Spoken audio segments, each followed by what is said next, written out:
ও হৰি হৰি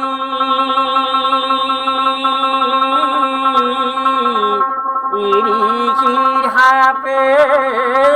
কি ভইলাবি লাই হে বান্ধব হুকি চলি যোৱা বদুৰি কাক লাগিয়াৰি। নমস্কাৰ বন্ধু বান্ধৱীসকল, ইটো সিটো নামৰ এই ইউটিউব চেনেলটোলৈ আপোনালোক সকলোকে মোৰ তৰফৰ পৰা স্বাগতম জনাইছোঁ। আচলতে আজি আমি আহি আছোঁ এগৰাকী লোকশিল্পীৰ ঘৰলৈ, যিগৰাকী লোকশিল্পীয়ে নিৰৱচ্ছিন্নভাৱে গোটেই জীৱন তেওঁ লোককৃষ্টিৰ সাধনা কৰি আহিছে। এগৰাকী আজন্ম লোকশিল্পী, হয়তো বহুতে চিনি পায় আৰু হয়তো বহুতে চিনি নাপায়। আহক আজি তেওঁৰ লগত তেওঁৰ গীত শুনিম আৰু তেওঁৰ মনৰ কথা সুধিম। তেখেতৰ ঘৰ চিপাঝাৰৰ ঘোঁৰাবান্ধা যিটো বাছ ষ্টপেজ আছে, তাৰ পৰা গৰখুটি পথৰে অকণমান সোমালে এখন গাঁও পায়, দক্ষিণ চুবুৰী গাঁও। সেই দক্ষিণ চুবুৰী গাঁৱতেই তেওঁৰ ঘৰ। গতিকে তেওঁৰ ঘৰলৈ ব'লক। এয়া আহি আমি তেওঁৰ পদূলিৰে ঘৰ সোমালোহি। চাৰিওফালে সেউজীয়া কেৱল, বৰ ধুনীয়া প্ৰাকৃতিক পৰিৱেশৰ মাজত তেওঁৰ আশ্ৰমৰ দৰে তেওঁৰ ঘৰ। ফুলৰ গছ সেউজীয়া আৰু সেউজীয়া, মূৰৰ ওপৰত এখন মুকলি আকাশ, শাৰী শাৰী তামোল গছ, কোনো ধৰণৰ কৃত্ৰিমতা নথকা, ভেম নথকা এখন অসমীয়া ঘৰ। আমাক তেওঁ আঠে বেঠে কঠ এটা পাৰি দিলে বহিবলৈ। আমি বহিলোঁ আৰু কথা আৰম্ভ কৰিলোঁ। আচ্ছা, মানে এখেত হীৰেণ বৰা, দক্ষিণ চুবুৰীত ঘৰ। আমি সৰুৰ দিনৰ পৰাই জানো যে হীৰেণ দাই মানে লোকগীত গায়। লোকগীত গোৱা বেলেগ মানুহক আমি নাজানো আৰু তেতিয়া দিনৰ পৰা আমি এই হীৰেণ কাকে জানো, আমি কাকা বুলি কওঁ। আৰু তেখেতে মানে লোকগীত গায়, চিয়া গীতো গায় আপুনি। আৰু মানে কণ্টিনিউ কিমান বছৰ হ'ল এতিয়া, এটা আইডিয়া? মই 12 বছৰ বয়সৰ পৰাই তাৰমানে মোৰ এইটো চৰ্চা। 12 বছৰ বয়সৰ পৰা? 12 বছৰ বয়সৰ পৰা কৰি আছে। শিকিছিল ক'ত? তেতিয়া প্ৰথম দৰিং কলাকৃষ্টি আমাৰ চিপাঝাৰ হায়াৰ ছেকেণ্ডাৰীত হৈছিল। তেতিয়া মই দোতৰাখন দেখা পাইছিলোঁ, ক'ৰবাৰ মানুহে বজাই গান গাইছিল। তেতিয়া মই নাই, লোকগীত গাইছিল। তেতিয়া চিয়া গীতৰ জন্ম হোৱা নাই। এইটো 70 চনৰ কথা। তাৰপিছত মই তেতিয়া দোতৰাখন দেখা পাই, তেতিয়া মই ষ্টেজৰ তলেদি সোমাই যায়, তাতে এনেকুৱাকৈ দোতৰাখন থৈ দিছিল। মই লাৰিব গ'লোঁ এনেকৈ, সিহঁতে এজন বেলেগ মানুহে ক'লে কি এই নালাৰিবি তেতিয়া যিজনে দোতৰা বজায়, তেতিয়া কৈছে যে বহুত ল'ৰা আছে কিন্তু কোনো এই বস্তুটো চাব ইচ্ছা কৰা নাই। ভাইটি চোৱাচোন তুমি, সি মোক চাব দিলে আৰু এনেকৈ মই বজাই থাকোঁ, মোৰ বহুত ভাল লাগে। তাৰ পৰা আহিয়ে পিতাই গাছত ঠানি কাটি থৈ দিছিল বস্তিত। তাৰ ঠানি এডাল পাই দাখন নি স্কুলকো যাওঁ, LP। সেইটো খাটাক খুটুক টাইম পালি একাটো। ঠিক আছে, কথা পাতিম। আপুনি এটা গান গাওক প্ৰথম, আমি অকণমান শুনি লওঁ গান এটা।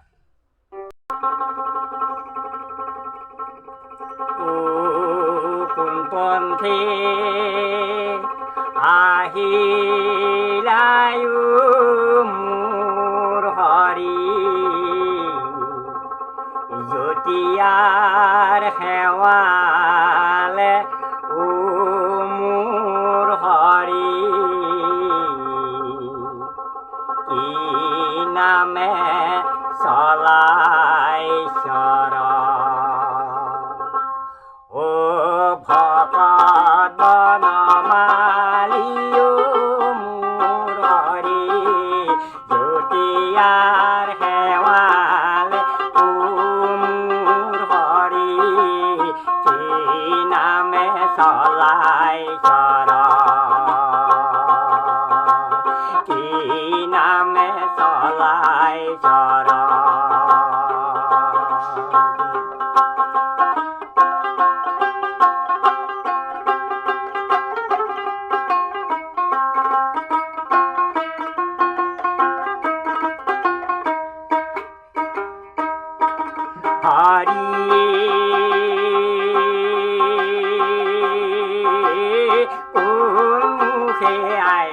ভকত কোন মুখে যোৱা হৰি কোন মুখে যোৱা হৰি কোন মুখে আইলা ভকত কোন মুখে যোৱা হৰি কোন মুখে যোৱা কোন মুখে ভিক্ষা মাগি কোন মুখে খোৱা ভকত বনমালী মোৰ হৰি হৰি নাৰায়ণ মানুহ কক ষ্টুডিঅ' পাইছেগৈ আৰু মানে বিভিন্ন ব্যৱসায়ীকৰণ হৈছে আৰু আপোনালোকে ইয়াতে থাকি গ'ল আৰু মানে মাটিৰ লগতে থাকি মাটিৰ এই ধৰণে গাই আছে আৰু সাৰা জিন্দগী আচ্ছা আপুনি যে এই দুতৰাখন কাটি আছিল প্ৰথম হয় তাৰপিছত কথাটো কি হ'ল সেই সময়ত মোক স্বৰ্গীয় নগীন শইকীয়াদেৱ আৰু আমাৰ শিৱাচাৰ কলেজৰ প্ৰিন্সিপাল বিদ্যানাথ তেওঁলোকে ইয়াতে ভেলাঘৰৰ ভোজ খাওঁতে ছাগলী কাটছিল ছাগলী কাটাত তাৰ পৰা চাবিখন এই তাৰ ফটো আনি চামৰাখন আনি বিদ্যানাথে আৰু নবীন গায়ে তেওঁলোকে মোক ঢোকৰাটো ফিটিং কৰি দিছে ছালখন তাৰপিছত কিতাপ কৈ থাকোঁ পিতাই নাজানে বজাৰৰ পৰা মই তাঁৰৰ বিষয়ে নাজানো এনেকুৱা প্লাষ্টিকৰ তাঁৰ লাগে তাৰপিছত পিতাৰ লগত বজাৰত যায় মঙলবৰীয়া বজাৰত বুদলগুৰিৰ পৰা এই তাৰ পৰা কিবা তাঁৰ কিনি লৈ আহি এনেকৈ ফিটিং কৰি দিলোঁ বিয়াত মাত ওলাইছে বজাই ভাল লাগে তাৰপিছত লাহে লাহে অলপ মানে এনেকুৱা মানে সংগীতৰ মানুহৰ লগত বিচাৰি এতিয়া স্বৰ্গীয় মহৎ বৰুৱাদেৱ আপুনি এটা যে গায় হেৰি দুখন পৃথিৱীৰ কথা কয় নহয় হয় কি এইটো কেনে থাকে আচ্ছা সেইটো গান মানে মহাদুখে কি বিধি লিখে বিধাতা ও হৰি নৰৰ কপালি কোনো থাকে মহাসুখে কোনো থাকে মহাদুখে কোনো থাকে পৰি গছৰ তলি কি বিধি লিখে বিধাতা ও হৰি নৰৰ কপালি কোনো থাকে মহাসুখে কোনো থাকে মহাদুখে কোনো থাকে পৰি গছৰ তলি কি বিধি লিখে বিধাতা ও হৰি নৰৰ কপালি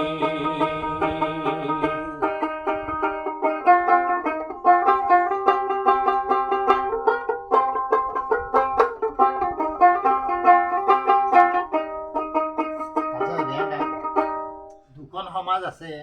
কোনো থাকে মহাসুখে কোনো থাকে মহাদুখে কি বিধাতা লিখে কপালে মানে এতিয়া সংগীতৰো কিছুমান একদম ছিক্স পকেট পিন্ধিব চুলি দীঘল কাণ ফুলি নাক ফুলি ধেৰ এইবিলাক ৰং বিৰং কৰি একদম সদায় মানে এটা বেলেগ ধৰণৰ শিল্পী আৰু আপোনালোকো কেতিয়াবা এনেই দুখ লাগেনে বোলে বা আমাৰে বস্তুটো আমাৰে কথা বতৰা আকৌ সিহঁতৰে এটা বেলেগ ৰূপ আকৌ বা কিছুমান মানুহৰ ধৰি লওক ইমান একে সুখ স্বাচ্ছন্দ্য আৰু কিছুমান মানুহৰ দুখ সেইকাৰণে এইবিলাক ৰচনা এনে নিজৰ শিল্পী জীৱনটোলৈ কি ক'ব লগা আছে নিজৰ শিল্পীৰ জীৱনটোক লৈ বহুত আশা আছিল ভ্ৰাম্যমান পিছত কিছুমান ঘৰুৱা পৰিস্থিতিয়েই হওক আৰ্থিক অসুবিধাই হওক এনেকুৱা কাৰণত হয়তো মই সেইখন ফিল্ড জগতলৈ মই যাব পৰা নাই বা গ'লেও ধৰ সেইটো প্ৰশ্ৰয় নিদিয়ে কথা পাতি থাকিম আমি কথা পাতি থাকিম আৰু গানো গাম আমি আৰু এটা গান শুনি লওঁ যমুনাৰ বালিতে কানাই বহি আছে ও হৰিয়ে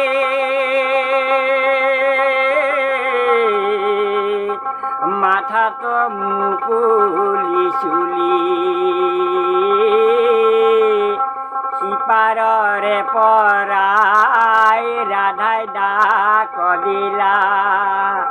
সিপাৰৰে পৰাই ৰাধাই ডাক দিলা মোকে পাৰ কৰা বুলি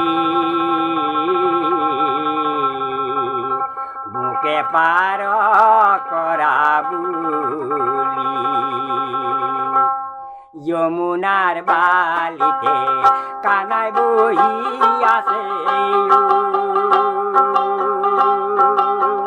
ও হৰিয়ে মাথাটো মুকলি চুলি সিপাৰৰে পৰাই ৰাধাই ডাক দিলা সিপাৰৰে পৰাই ৰাধাই ডাক দিলা মোকে পাৰ কৰা বুলি মোকে পাৰ কৰা বুলি যমুনাৰ বালিতে কানাই বহি আছে ও হৰিয়ে মাথাটো মুকলি চুলি সিপাৰৰে পৰাই ৰাধাই ডাক দিলা সিপাৰৰে পৰাই ৰাধাই ডাক দিলা মোকে পাৰ কৰা বুলি মোকে পাৰ কৰা বুলি মোকে পাৰ কৰা বুলি মোকে পাৰ কৰা বুলি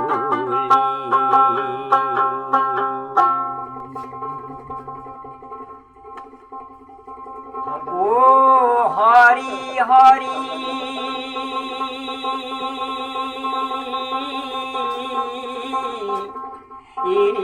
সিহাপে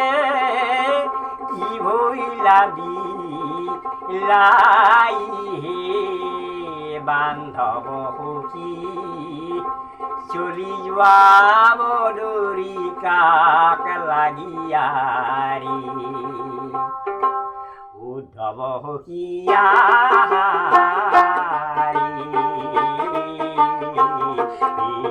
বান্ধৱ সুখী চলি যোৱা বদৰি কাক লাগিয়াৰি আৰ চলি যোৱা বদৰি কাক লাগিয়াৰি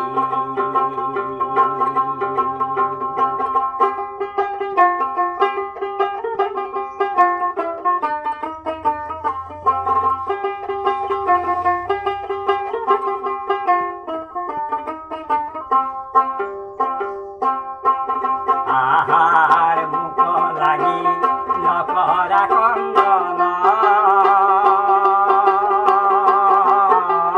মুখ লাগি নকৰা কন্দন ও মোৰ গুণ কৰিবা কীৰ্তন হে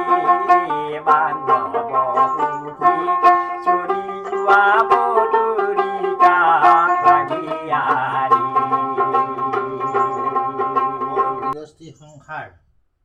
কেনেকৈ চলি আছে পৰিয়াল কিমান আমাৰ ভাগত পৰিয়াল এনেই যদি মই ল'ৰা ছোৱালীহঁতে জ্ঞান নিদিলোহেঁতেন তেনেহ'লে মোৰ ছোৱালী দুজনী ল'ৰা এজন তিনিজন আৰু ইহঁতৰ ঘৰৰ গৃহস্থ গৃহস্থিনী আৰু মই চাৰিটা পৰিয়াল 4টা 5টা পৰিয়াল বোৱাৰী হৈ গ'ল বোৱাৰী হৈ গ'ল বোৱাৰী 6টা অঁ ছোৱালী দুজনীক বিয়াই দিছোঁ অঁ সিহঁতৰ আৰু ল'ৰাজনক বিয়া কৰাইছোঁ বৰ্তমান আমি 4জন ল'ৰাজন গুৱাহাটী এটা ফৰেন কোম্পানী এটাত কাম কৰে বোৱাৰীও তাৰ লগতে থাকে তাৰপিছত আমি দুটা গৃহস্থ মহিলা আমি ঘৰত থাকোঁ প্ৰিয়ংকাৰ বয়স কিমান হ'ল এতিয়া 70 70 বছৰ বয়সত এই ভইচ আৰু গায়ে আছে কণ্টিনিউ গাই থাকেতো আৰু সেইকাৰণে ধুনীয়া হৈ আছে ভইচটো আমিও বাৰু অনুষ্ঠানটো আৰু বেছি দীঘলীয়া নকৰোঁ মই খালি এটা কথা ক'বলগীয়া কথা আছে কথাটো হ'ল যে শিল্পী বুলি কওঁতে আমি সমাজখনৰো কিছুমান দায়িত্ব থাকে সমাজখনেও অকণমান নজৰ দিব লাগে যে কোনে ক'ত কি কৰি আছে কেনেকৈ কৰি আছে অকণমান ৰিকগনাইজৰ প্ৰয়োজন অকণমান সহায় সহযোগৰ প্ৰয়োজন কাৰণ তেখেতে খেতি বাতি কৰি থাকে সাংসাৰিক জীৱন এটা সৰু সুৰাকৈ তেওঁলোকৰ সাংসাৰিক জীৱন এটা চলি থাকে কিন্তু সমাজখনৰো এটা দায়িত্ব থাকে যে তেওঁলোকক অকণমান তুলি তালি অলপ মৰম চেনেহ কৰাৰ দায়িত্ব ডেফিনেটলি থাকে যিয়ে নহওক আমাৰ আমি কৈছিলোঁ যে এনেকৈ আমি যিবিলাক শিল্পী থাকে বা যিবিলাক সৰু সৰু মানুহ বা তেওঁলোকৰ যিবিলাক কোনো ধৰণৰ তেওঁলোকৰ প্লেটফৰ্ম নাই তেওঁলোকৰ ওচৰলৈ আমি যাম আৰু মনৰ কথা পাতিম আপোনালোকে যদি অনুষ্ঠানটো